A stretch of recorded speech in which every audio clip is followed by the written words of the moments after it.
on and Facebook, our Facebook page. So those go out every week as well.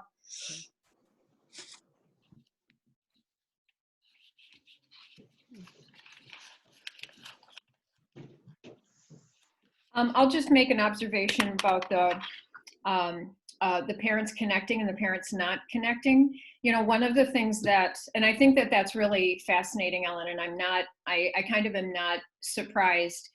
And even this move to online, you know, was so sudden that parents as well as teachers didn't have much chance to really get used to it. And I've even seen in my own classes, you know, I had, if I have sort of, you know, social capital built up with my students where we know each other and we sort of connect with each other, and then there's an online thing, like they're much more likely to do it, right? Because you've already had that sense of community that's built up. And so those new parents, right, they don't know what to expect, right? And then we're kind of asking them to create a sense of community in a very virtual way, right? So it doesn't surprise me. But what it makes me wonder is about going forward, right? In terms of introducing sort of a virtual interaction with people. If you think about the fall, and who knows what the fall is going to look like, but if this continues and there are new families that come in, I mean, you know, like what are there going to be additional efforts from the role of the educator to kind of engage families so that they, you know, that it isn't just the families that were there last year that are continuing on, but also ways to kind of engage new families. Because this offline to online is a lot easier if you already have that offline connection. Yeah. You know, the other observation that you've made that I think is really interesting is sort of the waning of, you know, sort of the introduction, we're still in there, it's novel, we're going to try this out. And then as time has gone by, you know, I think I challenged my students to come up with a word that described how we're all getting a little exhausted of this kind of interaction through Zoom.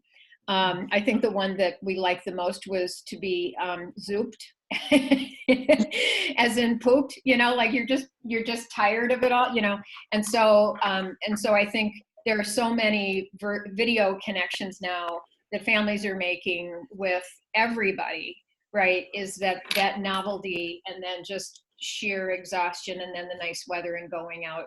So I just wanted to reflect that for you all, because I think that that's also a very natural phenomenon for folks, is that so some of the reactions that you may be experiencing are just, you know, it's not you, it's not your teaching, it's not your program, it's just people right now. Yeah, I'm Shelley Dorn. I'm a parent educator in District 196 out in Apple Valley, Rosemount. And our school district has really done a good job of supporting us, I believe. And we've been able to get questions answered and get our technology in place. And our early ed teachers are doing their circle times on Zoom. At least when we first started it, we were in a break between, well, we were finishing up our winter session that last week, so we didn't get any closure with those families, which was kind of a bummer. And then we had spring break and then starting new. And we did have, at least for my classes, I had a handful of new people, and they are still sticking with it. Some of them came as a referral from special ed, as, you know, this would be a great experience for your kid to, you know, interact. And they're still coming. I don't know why, but so in our Zoom meetings, the teachers, the early ed teachers are doing a live circle time, and then they're following up with a seesaw circle time and books and things like that. That seems to be going well. Definitely starting to see when the weather is nice, you're not getting as many people. I have a couple night classes, and when it's 70 at night and it's 5:45, you know, are you really going to bring your kids in and put them in front of a screen? So, you know, we've had a little bit of everything. It's going okay, you know, but it's definitely a learning curve all along. So I'm kind of interested to hear what other people are doing and what's going well. Mm-hmm. So what is going well? When you reflect on, I mean, so this is what, early May. So let's say you've had at least a month, probably 6 weeks of this. When you think about it all, and what you do as a family educator, an early educator, somebody who works in ECFE, what's been working really well for you? What would you say your number one thing is that, you know what, this is going really well, either for you personally, for your connection with families, for how you feel that children are being engaged? What's going really well? And you can, if you want to shout it out, great. If you want to put it over in chat, I am recording this, and I can also make the chat text available so that you would have that too. So I have an affirmation for all of you and for ECFE. And I think one of the things that goes really well for us is that we are all on the same page about creating relationships, and that we're really good about really connecting with our families and empowering them, and from a strengths-based perspective.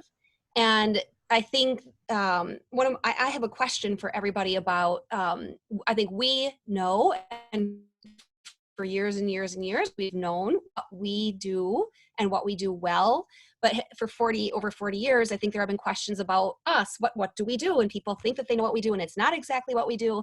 And right now, I think that some of our districts are seeing us in a new light. They may be thinking, oh my, ECFE jumped on the bandwagon immediately. They understood that this was perhaps more about relationships and connection than content. And my question is, if any of your districts will expand what is happening in ECFE to maybe K through 8, or if you're hearing from your districts that families are looking for this sort of connection, connect with other families. There has been some dialogue in our district, which is why I bring it up. But I want to affirm for everyone it's amazing to me to watch what's happening with the connections that you all have. I'm going to just chime in here. So building off of that, we have set up this year a class called Parents of Elementary School Students. So it's a K through 3, for elementary students K through 3. And it's different because it's on a day, there's no interaction. But that's actually, I am still doing that from 7:30 to 8:30 at night now, because they couldn't do it during the day when they normally did, because they're working with their kids, and I have had full attendance for every session. So definitely there's that need, and they really are needing that support too, and realizing what those social emotional skills that these kids are needing right now, and how to support them through the anxiety that is going on, and how to support them through schoolwork. And so definitely I feel like that has been what's going well for me, for sure.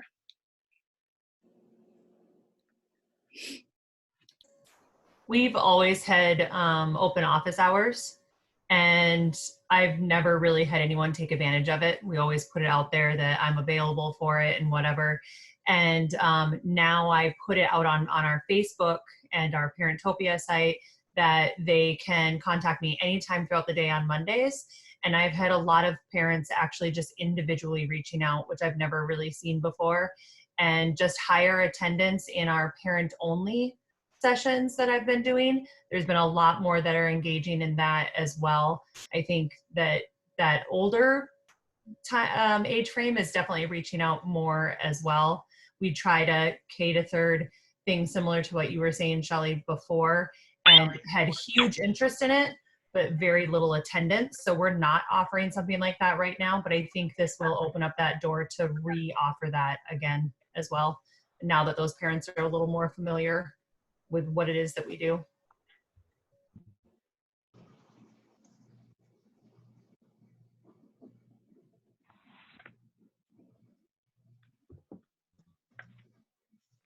So Melissa, can you talk a little bit more about the open office hours? You said you hadn't really advertised that before, and then you did. Like, no, how did you word it? We've always advertised it. We've always had it in our book that you can reach out at any time to like my office number for any sort of help, and that this is the day that is the best like office hours to contact and have. And I've had maybe 2 parents in the last 4 years that have taken advantage of that.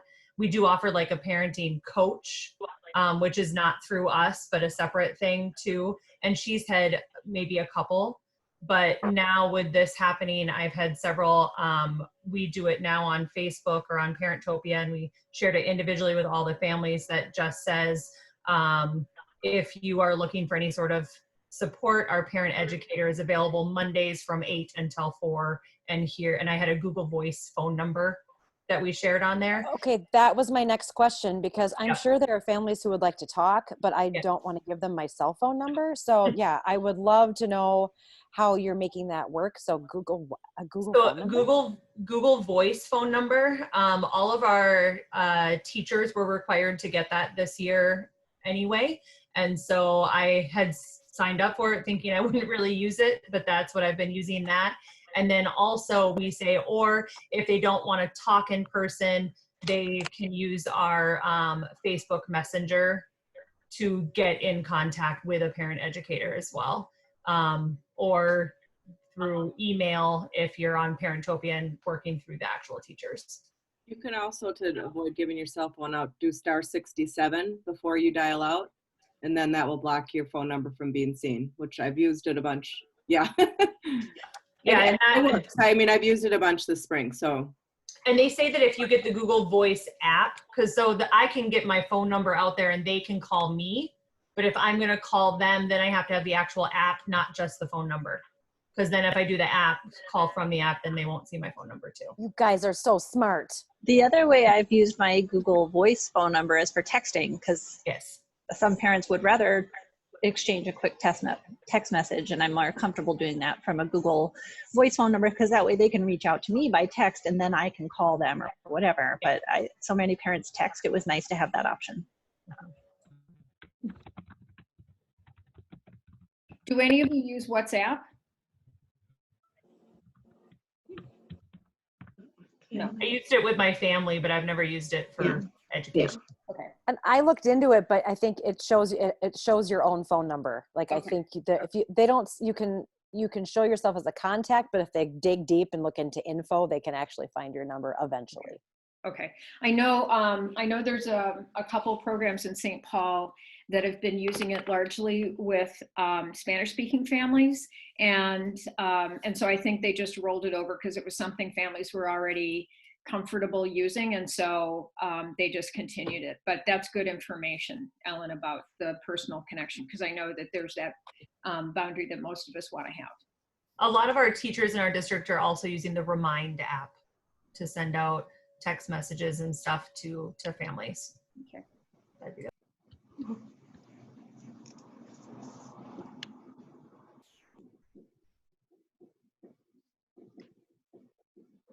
Getting this for you.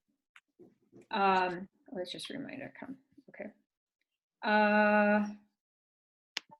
Good. Anything else that's going well for you? Particular platforms that you like, or ones that you've tried and no way, we're not going to continue that, or techniques that you've tried that you're going to continue to do,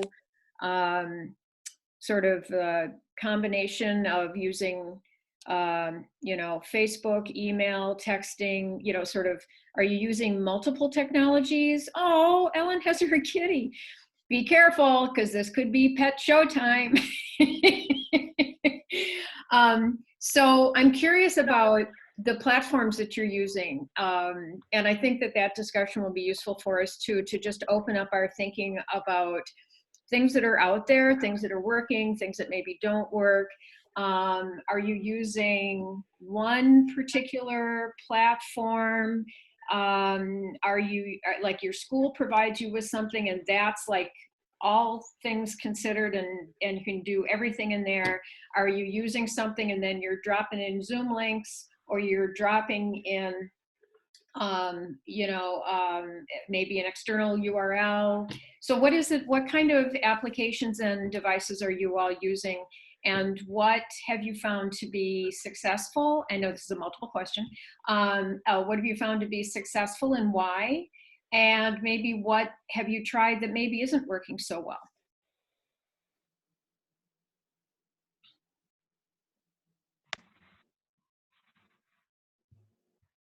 Let's start with Facebook while you're thinking. Let's start with Facebook. Who's using Facebook? We are, Wilmer. We are. Okay, so could you share, any of you who are using Facebook, could you share a little bit about how you're using it? Are you using it as your primary delivery? Are you using it with like private groups? There are mixed feelings about Facebook, of course. Are you using it as primarily outreach, but not for interaction? So how are those of you who are using Facebook, which is probably the low-hanging fruit because a lot of families are already on it, it's free. Well, how are you using Facebook? So I could speak up. I'm Gail from St. Michael Albertville. I'm the only parent educator in our district, and so I kind of get to do it all. But we kind of took a different approach. So this spring, our session had not started yet, and so instead of running each class, we decided that we would have every day a group time that was either Facebook Live that we then posted, or else it was a pre-recorded one depending on the teacher and how they wanted to do it. So we picked a theme for each week, and then everybody did their circle time around that theme, and we repeated the same songs. Everybody had their own book, whatever. And then we had, after that time, we had planned to have a parent time, but we found the participation wasn't that good. And speaking to the parents, they said it was just too hard for them to leave their children unsupervised after, the group time, or they had other kids, like you said, that they were busy doing in their online schooling with. And so we decided, okay, for my parent time, we would have the Zoom, and we would have the kids come and we would do a live interaction. But we had quite a bit of participation to start with, but it started dwindling, like everybody's been saying. But how we did it is we have like a Facebook page, which is for our Bright Beginnings preschool and ECFE. And then from there, we set up what we called a private group for spring ECFE. And we're in a small district, mind you, but we had like 145 people join our group. And we've had a lot of views of the circle times, because then they can do it during their own time. On that page, we've also posted like resources that they can read, or we've got ideas for them to do at home with their children. Sometimes we've asked them to post what they did with their kids in the comments, and then we'll get some pictures. But we're also starting to wind down. So we have this week, next week is going to be our last class week. And then the next week, we're just going to do some postings. Oh, the other thing I should mention is we wanted to have our paras involved. So we had them do an evening story, and we started off with one every night of the week. Then we put it down to 3, and now we're actually down to 2. But they've also been well watched, and we just thought it would be nice for the kids to still see the adults that had been in their lives. But the one thing I thought about the parent groups, because we hadn't been meeting yet as a group physically, if that made it awkward for me to try have a parent time when we were starting fresh with new people in the group, because always as you go along, you develop that group, cohesiveness or whatever. And now I always find when we start a new session, even though I might have a core group that are the same, you throw in a few new people and the whole dynamics changed. So I wondered a little bit about that, if that affected a little of the participation just in the parent-only groups, but yeah, it's hard to say. Our grand finale, what we've decided to do is we prepared, and we're still working on it, a package of activities for them to do at home. So we've got like bubbles and chalk, and we've got this little calendar where they can X off the things that they do, and there's going to be a book in there, and then we're going to have a drive-by pickup if all goes well. That's what we're planning. And so it'll be our last evening, like a week from Thursday or whatever, and we're going to give them time to actually drive by with their car, pick up their package, and then we can wave them off. So kind of looking forward to that and seeing who actually shows up. But yeah, so, and also during the year, even before this happened, I've always done a Facebook Live. We had a private group for that too, so they had to sign up to come to the Facebook Live. So I have now been doing the Facebook Live once a week, just with a parent topic, mostly related to COVID and stress and that kind of thing. And it's been well watched. So quite a few views. I think it's nice for the parents to have the option of watching when they have the time. Yep. I've tried to do it during nap time. I'll see that there's quite a few live views. And I guess I'm talking about numbers that are out here. I think, 145 views is a lot, whereas maybe in your districts, you'd be like, oh, is that all? But that's been great for us. So It's all relative. yeah, we're trying. I think Okay. my big difference we're also doing Facebook, but our big difference is that we had not started our spring session at all. So we did not have anyone signed up for classes yet. And so we just decided to go live public. It's just out there we've got events that people could sign in for, but I was doing Facebook Live every Tuesday at 8:30 at night. And my first one had 1,500 views, which was insane to me because I'm used to about 5 people in class. So that was super overwhelming. And then I was also doing a circle time. We reached out to Scholastic, and I had gotten them to say yes to reading books. So I pulled out my puppet Juliana, and we read books and sing a song together and do that separate. And we were doing it live, but we were having problems with the quality of that video. So I switched that to YouTube. YouTube closed me down because they didn't know Scholastic gave me permission. So now I've just been doing the videos from my own computer and uploading them to Facebook. And we've been posting that as a separate event. So people have to actually sign into that to go over and watch those. And then we've been doing a live discussion, which hasn't gone as well as I was hoping it would. It doesn't feel like discussion. It feels more like here's information, few comments, here's information, few comments, and then it's done. And then we do a resource share. And then we have 2 activities weekly. One's a do activity, one's a create activity for our toddlers and tots and twos. And then we have one social emotional activity and one math literacy activity every week geared at our 3s to 5s. And then one just engagement post of like silliness and stuff. And then I stole it from somebody, maybe one of you in our Facebook group of the COPE activities for coping on a Friday, connect, observe, play, and exercise self-care. And I took those, and for the 8 weeks, I made my own of the different activities for every day. For every Friday, they have new activities for each of the letters that we've been posting as well. So that's our craziness on Facebook that we've been doing. Wow. Anyone else?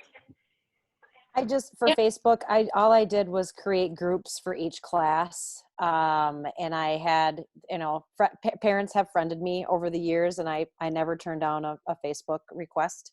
I know that we've had discussions about that before, but when parents reach out, they're looking to connect. And I have, if I ever do post anything personal, I have gone through Facebook. It's a laborious task, but I've gone through and I have created a list where I will share something and I'll leave off all my ECFE families. So that is one way you can get around it. But I love seeing pictures of their kids outside the classroom, and I share pictures and memories of my kids, and they love seeing that. So anyway, I know that some parent educators are like, nope, I'm not doing that. But anyway, so I started the groups. I had people in them. If I wasn't friends with parents, I just sent them a link to add themselves to the group. So, I'm still not friends with them. I just created the link and invited them. I have not been posting in them. I have 12 classes a week. I just don't have time to go in and copy paste.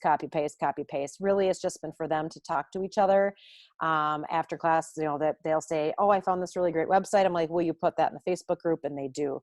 Otherwise, we have a early childhood page that connects all of our early childhood programs, and we post something daily there, an activity. But otherwise, I've been communicating with them and Zoom reminders and everything in emails. So Ellen, your 2 primary applications would be Zoom and Facebook? Okay. I'd say, yeah, Zoom, email, Zoom, then Facebook last. Okay.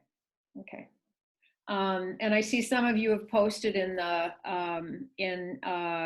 chat that you're using Schoology, and some of you are using Seesaw. Would anybody want to talk either about those two applications? Are these provided? I'm always interested to what your school districts are providing and what you've just sort of discovered on your own, or what you've started to use because your parents are using it, so you've kind of gone over there. So Schoology or Seesaw, any ratings or reviews on those? I'll talk about Schoology. Great. When this all started and we had our week of planning, we got together with our district media and technology folks to talk about what platforms they were already supporting that would work well for parent ed. And so the parent eds together decided that Schoology sounded like it would be a good platform for us because it does have the asynchronous chat feature. And many of us use that for our graduate work, so we felt comfortable. And I just remember how much as a student I enjoyed being able to log on and look at what other people were posting whenever it was convenient for me. And it seemed like that would be a good way to make, interaction accessible to parents right now. But, again, they just haven't probably had time or, not used to it or whatever. But I really do like that feature of it, and I've been able to upload the materials I would have given them or used with them in class, PowerPoints, handouts, videos I would have shown, that sort of thing. So I really like it for that, and since our district supports it, that's what we chose. And as Joy mentioned in the comments, we have been told not to use Facebook, so that wasn't an option for us. Okay. And you were encouraged not to use it because of privacy, hacking? Facebook and Zoom, both. Yeah, I think so. I think security issues, privacy issues, maybe supportability, I don't know. But, I just felt like it was going to work best for us to do whatever our district was already going to support and could help us figure out.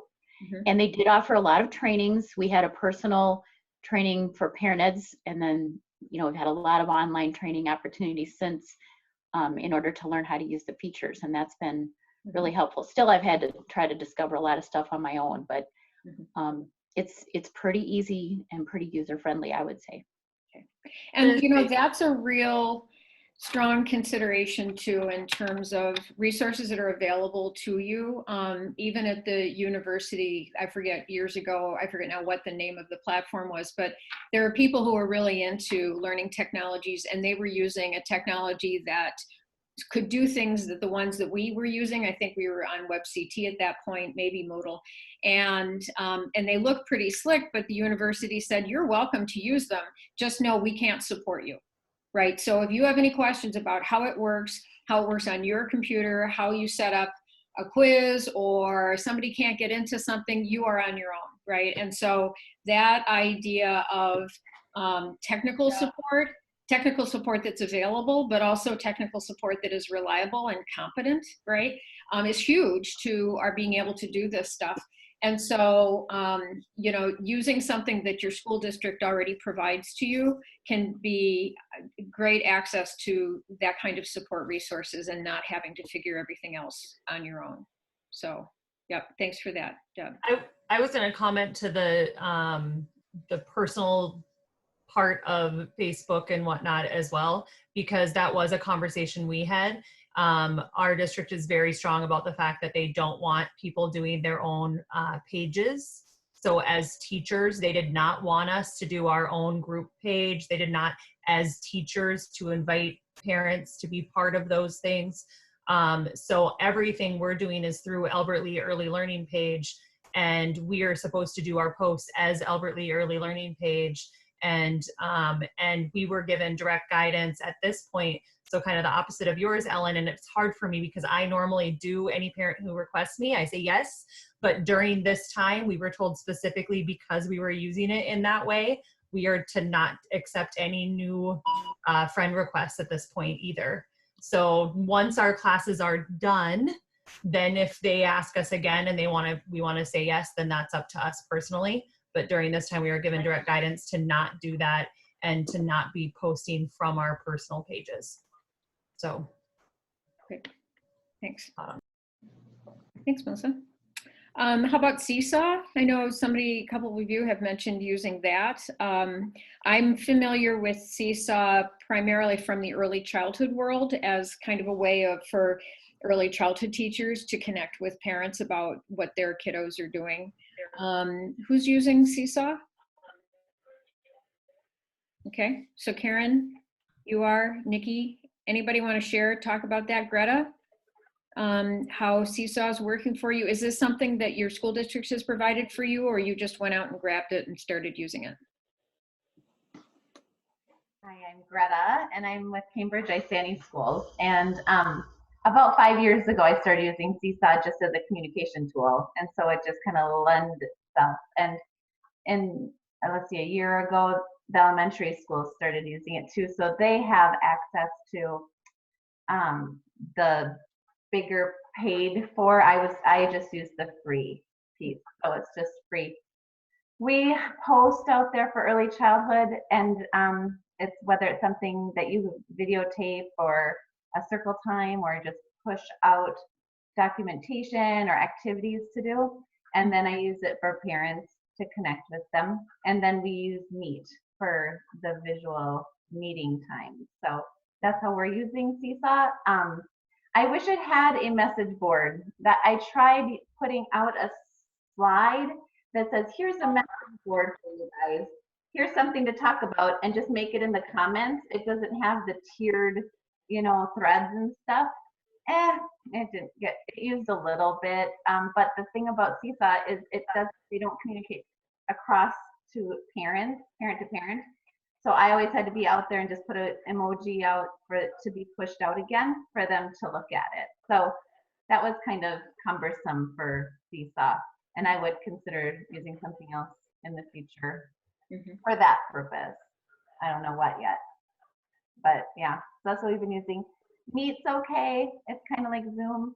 I've had kind of the same number. We've had kind of the same situation with numbers kind of dwindling this week.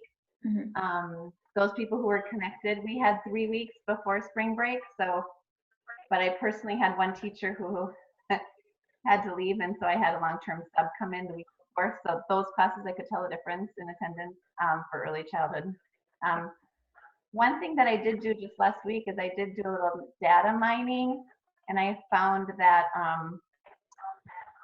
people who paid 80 to 100% of the fees versus those who paid 50% to those who paid 20 or for free. I had 20% participation in those who were free, or 20%. I had 23% participation, and this is just parent ed. There's like 97% participation in the early childhood stuff. I mean, they're just all over that. But for parent ed time, the middle was 23%, and I had 100% for those who paid 80 to 100% of the fees. So along with previous connection, I think investment is another thing we have to kind of look at. As far as when something like this happens, those people who haven't paid or can't pay, whatever questions this data leads us to ask, I think we need to look at how are we reaching those people who are in those other percentages. What about that 75% that aren't coming, and why? Is it crisis? Is it chaos? Is it finances? Is it lack of, they don't have quality internet access so that they feel comfortable getting online and talking to us like this? Because that's the part that I was looking at, just this stuff. Why aren't they doing this stuff? They're doing the other stuff, but why not this? So those are some questions rumbling around in my head. Okay. And I think that that's a really, Greta, I think I'm glad that you mentioned that. I mean, there's what's going well, but sometimes by talking about what's going well, it identifies the sort of portion of people that things may not be going so well for, whether it's us as individuals or it might be a segment of our audience. And I think going forward, one of the biggest challenges about using technology is it's how we you know, we figure out what are the right devices, the right applications, what are we comfortable with, what can we use for our pedagogy, our outreach, our interaction, sharing information, yada, yada. But a big component is families, right? And what families can access, what kind of devices they use. I know a whole lot of families that the smartphone like is the computer for the whole family, right? And it's shared among family members, usually by the 16-year-old, right? So what kind of technology do they have available, and how current is that technology, right? And so are they using they have an older version of it, and so maybe the internet connection is weak or whatever. But all of those considerations about access, and then digital literacy. I just, in fact, asked a question to my students in my undergrad course about, should family professionals be on the front line to teach families how to use technology? And we could argue absolutely not, right? Because we're all trained in the content of parenting and child development and things like that. But the reality is that the digital divide in terms of who's comfortable with technology and who isn't, who has access to it, and so sometimes it can mean just showing somebody, this is how you log in, right? This is how you recover your password. This is how you do something. And that simple step might be something no one else in their life is helping them do. And so, so I'm really glad that you mentioned, just trying to think who maybe aren't we not reaching here, and why? Because I think going forward, as this becomes part of all of practitioners' new normal, it will be our level of comfort, but then also being able to identify, what the families in our lives and, the kind of technologies they're able to use. So thank you. Thanks.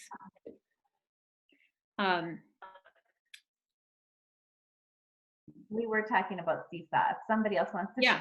Yeah, I'm sorry. Yeah. Well, I digress. So Seesaw, who else wanted to please share about using Seesaw?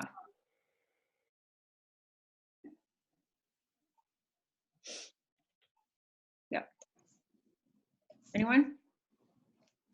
I've used it mostly in partnership with with the early ed teachers. So the early ed teachers are putting out quite a bit on Seesaw for their students, and about once a week, about the day, I would see those families ordinarily in a weekly ECFE settings. I've tried to put out something. I don't use it as a way to, I don't expect a lot of engagement from it. It's just a way to be present. And so I might make a really pretty visual slide and put it in there that it's encouraging. I might put a quote in or a link to an article or something. I didn't expect a lot back from it, and I have not gotten a lot back from it. But I feel like it's a way of staying present and reminding people that I'm there if they need me. So that's how I've used it mostly. Okay. Yeah, Joy, I'd speak that's about how I'm using it as well. Our early ed teachers are using it weekly with our classes. On the day we have class, they usually post a new circle time and book and all of that. And then I'm just using it intermittently, where more of my communication with parents before my class, I send an email and I attach a handout if I have it for our group. And then we use Zoom for our meetings. And so the first week after we did that week of setting up, we all used Zoom with our parent classes. And then they said, nope, you can't use Zoom anymore. And then, so we're like, oh no, so we did just set it all up, but then they let us use it again. So that has been our form of communication with parents mostly, but Seesaw is intermittent for me. I don't know, Karen, you might use it more than I do. I use it. I mean, I posted articles. I posted handouts on Seesaw. I have posted video links. We teach conscious discipline, so I posted some of Becky Bailey's stuff on Seesaw. So they're getting a mix of information. The hard thing with Seesaw is that it's not, we can't have a conversation, but, and I can't, depending upon where I post it on Seesaw, sometimes I can tell who's seen it and sometimes I can't. Mm-hmm. One of the things we've noticed with Seesaw is that we want families to get the Seesaw class app, not the Seesaw family app, because the class app gives them more access to activities, and it just gets that they're more engaged that way. So we've had to work that out. But yeah, I use Seesaw regularly for that. So I have a question about Seesaw, and I tried to figure it out, and I'm pretty technologically savvy, you guys, and I emailed a couple of parents, and I said, hey, you guys, can I use you as my guinea pigs? Because how do you add them as parents? Do you add them as children? I could not for the life of me, and I tried for like 3 hours one day, and I like burst into tears. I'm like, I feel so stupid. I can't figure out Seesaw. So how do you get people, because usually my children had it when they were in elementary school, and they came home with a code, and then it would connect them, but then I could see their journal, but then I couldn't it just totally overwhelmed me. So is there like a Seesaw for dummies that I can teach myself this summer? Because I just can't figure it out. And that's why we use the Seesaw Class app and not the Seesaw Family app, because it creates some of the problems that you're talking about. Our early childhood Maybe that's teachers, what I was doing wrong. yeah, and our early childhood teachers set it up so that they put in the child's name and then the parent's name together, so we know if that family is connecting. So When that's what I use, the family app for it, and I haven't played around much with the class app, but I put in the child that attends ECFE and the parent name as the student. So I set up a new student and I put the child and parent's name in there. And then when I want the families to sign up, I click on the button that says add family. And then I either print out the code for them to scan or send them an email and they can sign up. And then they sign up usually as their name. But then it's kind of using both. It's using them as the student and then they're connecting as the family. I have a quick question. So then are you and the early childhood teacher using the same account then? Different accounts, but same class. Oh, yeah. Yeah, same class. You can have a couple teachers on a Seesaw account so you can both be posting. And it'll tell the families who posted it. It'll say teacher, this person posted something, or teacher, this person posted something. We have it set up so that initially you can only have 2 teachers on there, 2 or 3, I think. We have it set up so you can have 10. Okay. Because we've got classrooms with a lot of specialists and so on. So it helps that all the teachers and even TAs can respond. We've had TAs that read stories or that show their turtles or anything to get that face-to-face contact with the people that work with those kids and those families. The kids love it. Parents are happy that their child is happy. So it's provided some really good things. Karen, is that the paid or that must be the paid version? The district has the paid version, and they had it. It wasn't really an early childhood thing until now, and now it's an early child. It was a K whatever, I don't know, K6 or something. So I'm sorry, I posted in here and someone's trying to help me with what I wrote too. I think what my big difference is, my kids are using Seesaw and it seems so super complicated to me as the parent, from the parent side of it, because my kids are in their art class and their music class, and they're 2 separate classes. So they have to exit QR code into one, and then they have to exit again and QR code into the next one, and they've lost their QR codes. So now they have to type in this like super long code because they don't have the little picture anymore. And so it's like they've got tears all the time because they're missing a letter, or they didn't capitalize something or whatever it is. And now it sounds like they could have just made one class and they could have just gotten into one class and both teachers could have been posting to it. Okay, so if they'd done that, that sounds like it would be a better option. But yeah, that has been my biggest thing with it is, and I haven't even gone in as the parent, because I just as long as they're getting in, that's the important part. It just seems overwhelming to me from the parent side of it anyway. And I think it is overwhelming to many parents. I've had many phone calls. I've had to resend codes. And I mean, there's been glitches.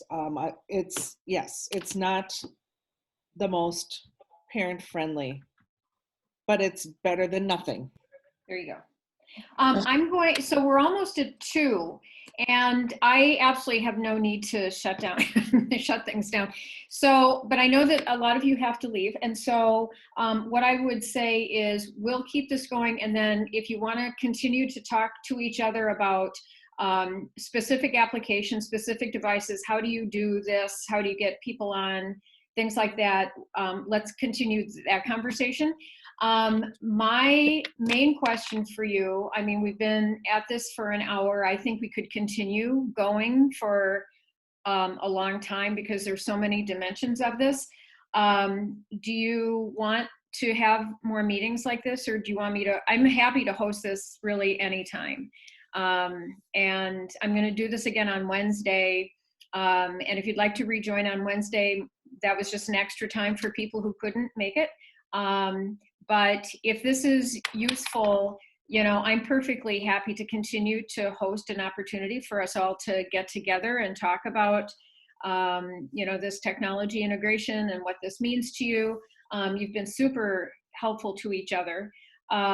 Would you do me one quick thing before you leave? Would you go into the chat area and please write your name, and if you'd like to share your email, and then also your school district, because then that way, if other people heard you talk about a particular thing and they want to reach you, you know, they'll know how to do that. I'm really lousy at this, I have to say.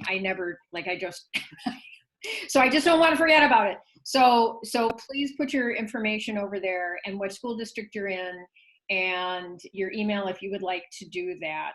And then please also, you know, before we leave, like, what do you want to do next? Do you want to have a specific focus on devices? Do you want to talk about summer and fall? Do you want to talk about headaches? And do you want to talk specifically about parents and access? And how do you reach the hard to reach parents technology wise?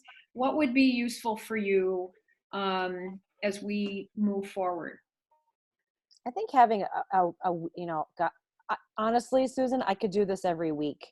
I don't know about the rest of you all, but I've always felt a little like lonely all by myself in a district, you know. But this whole thing really threw me, and like, wow, I feel like a psychologist, like a social worker now, which has just felt really lonely. So like I could like connect with you people. You are my people. I will do this all day long. But in the future, I mean, if you want to just have a week on access and then a week on connecting with parents, you know, just have a focused topic to kind of keep us narrowed in. And that way, if there are people who aren't having those issues, they wouldn't join, or they watch it later or whatever. And that way, then people can hone in on what they feel like they really need to brainstorm with others on, and others they can just kind of check in with the recording later. That's fabulous. I think one of the things I would like to hear about too is like going into the fall, kind of what people's plans are and where you're at, and just, you know, same thing as Ellen. I'm alone out here and trying to decide what we're going to be doing, and not a lot of people to bounce ideas off of and whatnot. So okay, yeah. So please put over in the chat area too, like if you you know, if you come back with the thing, like the top 3 things that you'd like to talk about most, because then that will help me know kind of what to throw out there. The really good news for me is I'm interested in everything. So I'll host a meeting about anything you want to talk about. So that's great. And Susan, oh yeah, Joy. Can I ask, so Deb forwarded this to me. She must have seen it on Facebook. I'm not on Facebook at the moment on my own reasons. And so is there a way to get an invitation through an email or another way, or is that a prompt for me to check the Family Ed Facebook group more often? I also sent it out to our Family Ed alumni. Okay. And maybe I don't have my right email address in there. Okay. Yeah. So you know how to reach me, right? SKWalker@umn.edu. Yeah. Actually, let me put that in there. And then, so if you want to, because I sent out an invite, because I know not everybody's on Friends of Family Education. So I sent it out to our students, and then I sent it out to, and then any of the folks I work with on Parentopia, and then also with the alumni list. So, but please, please, please, if you know people that are out there, that somehow, aren't reaching, please let's snowball this and get them out there. Does this time work okay? I mean, I was just like, oh, I want to do this. I'll do it tomorrow. So is there, so if I do this on Fridays, like early afternoon, does that work? I know that some of you in school districts have meetings and stuff like that. So maybe throw over in the chat too areas that are, or time that's better for you. I just hate surveying people to death. It's just like what I always do. So, but I also want to, so Karen, you and I can chat. We'll meet on Fridays at 1, and then anybody who wants to join us, we'll do that. Something not to take away from this, Susan, but I just found a couple people next to me, and it was Nikki Duvall, and we talked to St. Francis and Becker and a couple others. Anyway, and we just started doing it ourselves at the beginning. I'm like, I need to talk to somebody. So maybe, if this doesn't work for somebody, or if you need something because your population group is, a little more specific, I would just encourage you, just reach out. We just do a Tuesday night at 7 o'clock for an hour. Good. And that has been a lifesaver. And you can bring wine to those meetings. Yeah. So that helps. Oh, it's been nice for those who want to partake. I love getting to bring wine to this space. Greta, thank you so much for mentioning that, because that's like my main mantra is, just reach out to the people around you. I totally agree. I've even got data to support that. When we measure professionals' context, that sort of social dynamic of their context is as important, if not more important, than having devices, having help, having things like that, is just having other people that are doing it and being able to ask questions to them, knowing somebody else is having the same frustration with YouTube that you are, whatever, right? And or they have that insider track on how to get to the tech guy because so absolutely. And also there is that sort of individualization of your school district, of your area, of what devices are available, what your families are like, an individual challenge you may be having with reaching maybe a more rural school district, or a non-English speaking population of families, or having there was a woman who broke my heart in our neighborhood listserv who said that she's elderly and she's deaf, and she's really feeling isolated because she can't get out, right? And so whatever it is your individual challenges are, the people around you can be so incredibly supportive, or just to have a glass of wine with and chill. So thank you so much for bringing that up. This is one way for us to connect as professionals, but please, whatever floats your boat, right? Whatever sources of support you have out there, please, please, please. And if there are any other professional groups or any other kind of ways that you're connecting, I don't stay up on stuff like this, so you need to let me know. But please share those as well, because if they're useful to you, they're probably useful for other people as well. Okay? One of the Karen? Can I just add one more thing, please?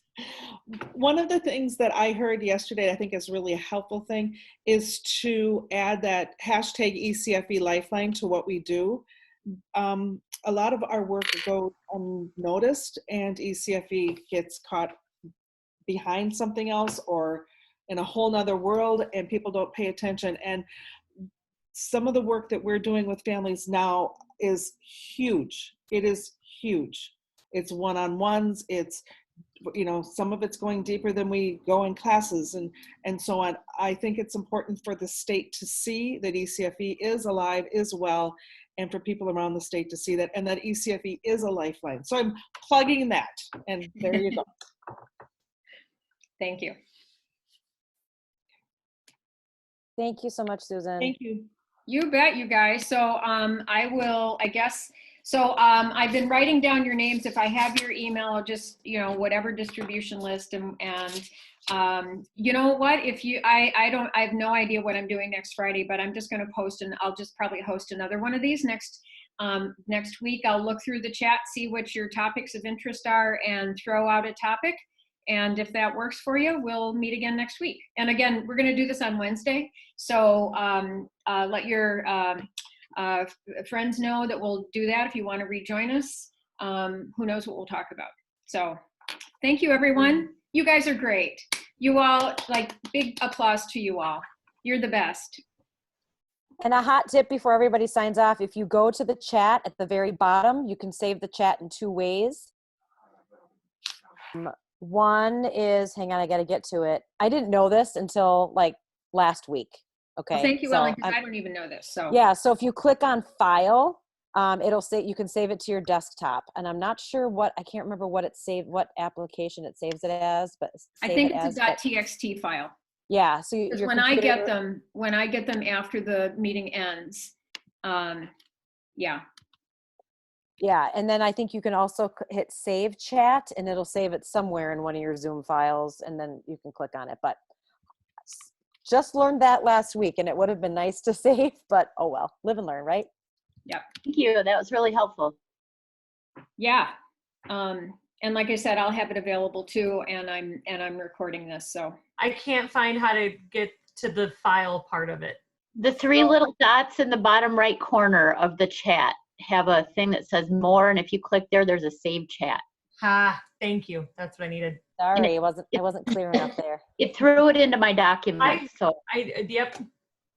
Okay. Thank you. Thanks, everybody. Thank you all. Have a wonderful weekend. You too. Happy Mother's Day. Happy Mother's Day. Happy Mother's To Day. those of you who are mothers, and also all the mothers in your lives, and all of the caregiving animals and rodents and whoever.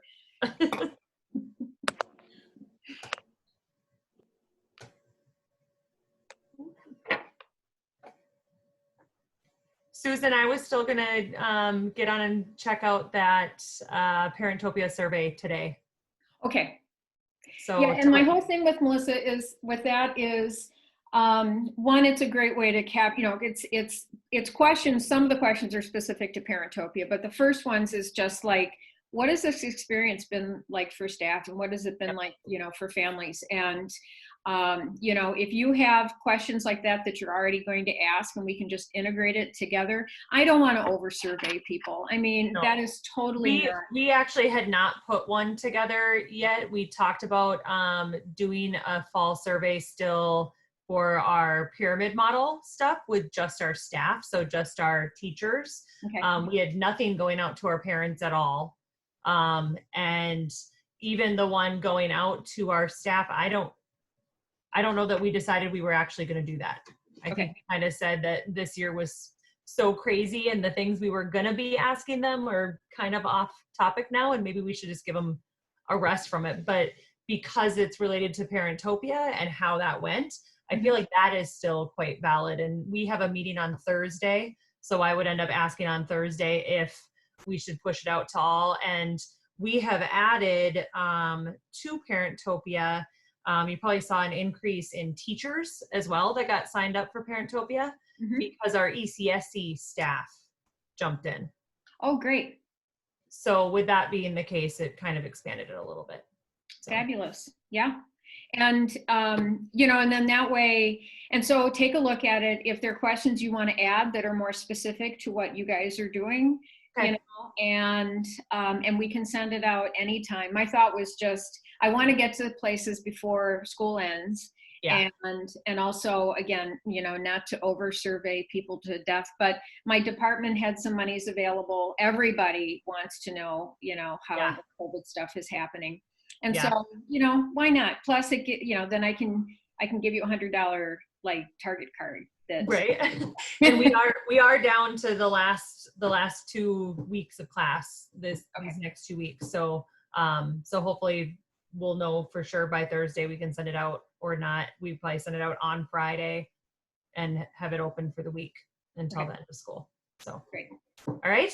Yeah. All right. We'll talk to you later. It out. Good to see you. It's amazing. I just have to tell you again, when I look at the analytics for all of these sites, like site 24, which is Albert Lee, you guys are always at the top of the list, and your number of sessions is like Insane. times like higher than anybody else. And Yeah. it's not that you have more classes. I mean, because if I compare to, there's some sites in Anoka Hennepin. I mean, yeah, you're a school district as a site, but the number of classes equal the number of classes that some of these St. Paul sites have, right? And you guys are just like wildfire. It's crazy. I love it.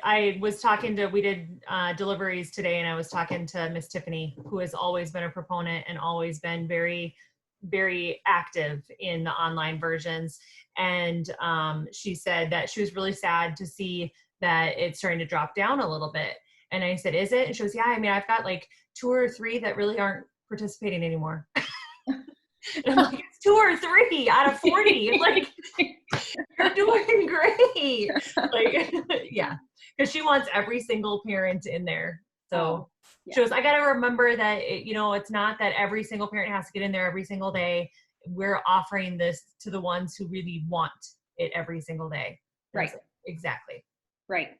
And, it's sort of like, as humans, we have to go with what we can do and but when we're ready to go to the public library, when we're ready to go to the park, we love that the park is available, right? Exactly. And so for the people that provide the libraries and the parks and the programs for families, we just have to hang in there that it's a really wonderful public service, and part of what we do is to maintain it for when they're ready, Exactly. That's a really great way to look at it. I love that. I'm going to use that. I'm going to use that about our early childhood classes when we have hardly any, because that's kind of been the fight I've been using, but I don't have that analogy. I love that analogy for it, to say, I know nobody signed up for the class this session, but we should offer it again next session. Yeah. Because we might get enough people to sign up for it next time. Yeah. And, because what I've picked up from listening or reading interviews and talking to parents and stuff like that is the great value. And if we think about things like public libraries and parks and churches and stuff like that for people, it's that it's part of our community and it's a consistency in the community, and we don't take advantage of it a lot of times. We ignore it most of the time, right?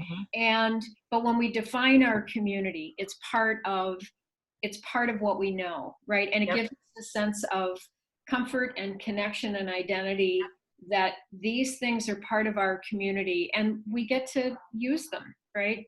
When we need to, and when they're gone, things just feel a little bit less, and that consistency for families. I mean, that's something that I, as a non-Minnesotan, I've really come to appreciate about ECFE and, and about the early programs, is that consistency, that legacy of, they got me, right? There's this program for me, like there was for my parents or whatever, is so incredibly valuable for people. So, but I absolutely know that when stuff goes out there and you're not sure if people are even listening, or, it takes a lot of faith. So I was seriously blown away. 1,500 people for my first live. I thought, what just happened? Was not prepared for that. I think we had an average of like 400 people that have ever seen our page prior to that. So it blew me away. Yeah. Just shows you the need, doesn't it? Yeah. Just like doing this today, right? I mean, it was just like, well, why not? Just, you're not doing anything tomorrow afternoon except for grading tests. So why not? Except for stuff that you are doing here today. Yeah. I was getting a little flummoxed because I was delivering teacher appreciation things. And so I thought I'll just put it on my phone and I'll listen to you guys while I drive the rest of the way home. And then I'll finish talking to you when I get there. And the volume wouldn't work. So I don't know if you noticed, I was in and then I was out, and then I went in and then I was out. And so I sat down, I was like, well, when I get to my computer, it'll be fine. And I got on and I had no volume still. And there was a little option in the corner on here to add it, but I've been in several Zooms and didn't have that issue. So I didn't know what was going on, but it worked. I'm here. I made it. You are, and you come back again and again. That's right. I will. That's the I had plan. faith that this would be valuable to you, and you came back. So I love seeing all of the old classmates in here me too. too. I love that. I loved all of the conversations we always had. And I remember being done with school and saying, I'm going to miss these conversations. So you kind of opened up that door to have them again. So I like Well, that. you know, between you and me, I finished. So I'm retiring, right? And well, what I'm doing is I'm going to do a 2-year phased retirement. Okay. So I'm going to do 50% time for 2 years. And that way I continue doing the stuff that that brings me down to 1 class a semester. And so the department had asked if I would continue to teach the undergraduate families and technology course, and probably, money. And so it's just like, well, all right. So, but what that means is I'm not teaching in family ed anymore. Ooh. Yeah. I would And so glad you were there when I was there. So am I. And so last Thursday night was our last chat for 5946. And it was also the last Zoom session I had with my undergraduate class. And Friday I was feeling a little bit sad, and I was thinking, the thing that I get from teaching is I have like these ready-made communities, right? And so like it's my class communities, and I won't have that as much. And then later in the day, it was just like, well, make your own, God damn it. Right? And then you did. Yeah. And we all showed up. I love it. And actually it was kind of like, the thing with class communities is it's kind of a compromise, because you facilitate whoever ends up in your class. And I love the students, right? But not everyone. And sometimes there's some students that are challenging and take, extra reach. And so, it was just like, well, the fun thing with retirement is I can make my own community and just be with whoever wants to show up. Exactly. So nobody that's going to feel forced, or anybody that you have to worry about the fact that they're not getting things turned in or doing it. Doesn't matter. Yep. Just show up when you want to. Exactly. And I like do you love said, every once in a while with a glass of wine. Yeah. And so doing this with, and to just sort of open this up, then seeing all of my former students show up, and like from across, it's just like, oh, I didn't even realize that was going to be a perk, but it is. So I get that too. I love it. Anyway. I love it. All right, honey. I better go make sure my son got his base homework done. Well, you go be a good mom. It's been a struggle, but hopefully. We were really far behind. This social distancing for the older kids has definitely been, like, I'm hearing it across the board to a big challenge of getting them to understand that they had to do their assignments for the first couple of weeks, I think. So they ended up behind. And then once you're already behind, then yeah. How old is he? 12. Oh. Mm-hmm. He had 63 assignments behind. And he was telling me he had everything turned in. Oh, I am doing fine. I got it. And then 3 weeks in, all of a sudden got a message from one of his teachers. He hasn't turned anything in this whole time. I had him set it. He wasn't out playing. He wasn't messing on anything. He had his Chromebook. He was sitting on the couch, but apparently he was just emailing his friends and listening to music. So is he usually a good student? He's gifted and talented. Mm-hmm. Yep. Ace. When I first started teaching online years ago, I was teaching a child development course, and the dean I had at the university wanted to experiment with having online classes. This was way back in the early 2000s. And it was just like, I'm like you, right? It's just like, I'll try that. Yeah, let's do it. And I had been teaching that course in the classroom for a number of years. And what I discovered was, in putting it online, that kids that were just crackerjack in the classroom could end up failing the course. Mm-hmm. Because it certainly had anything to do with their brightness at all, right? Or their ability. It was just that it was not a form of learning that worked for them. They needed physically be in that classroom face to face, do whatever. And I honestly don't know that administrators understand that piece. And especially for GT kids, it's just like, oh, of course they're going to do it, you know.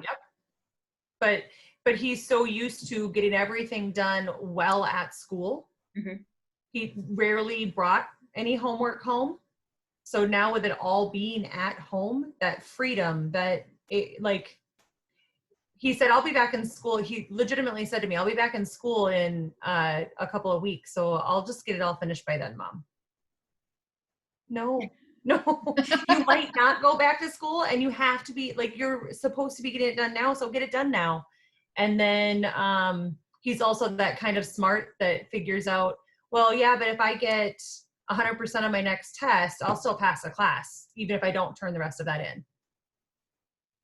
So our big thing now is if it was an expectation for you to turn it in, whether you get a grade for it or not, even when it's late so far that you won't get points for it, you're still expected to do it. Your dad and I are telling you, you have to do it. And a D is not passing, no matter how much you argue with me that it's technically a passing grade. No, a C is the only thing we'll count as passing. So, you know, it's that learning lesson. As my boss said the other day, I just did a Facebook Live on consequences not that long ago. And she said, oh, your son just teaching you all the natural consequences, natural logical consequences, isn't he? And I'm like, oh yeah, putting it all into practice. Because he put all the music off to last. So he has like 4 hours worth of music to do in, you know, extra on top of his regular hour of music a day. So he's like, I'm like, well, you're going to have to do an hour. And he's like, my hands are getting sore though. And I'm like, I know, you should have done it when you were supposed to. Then you wouldn't be piled on top. But he's getting caught up. That's the big hurdle. He's down to only having about 15 missing assignments at this point. So good. Well, congratulations to you both. Yeah. So, all right, I better go check on him. It was really good visiting with you. Good to see you. All right, we'll talk to you later. I'm glad this went well. So. Yeah. All right, bye-bye.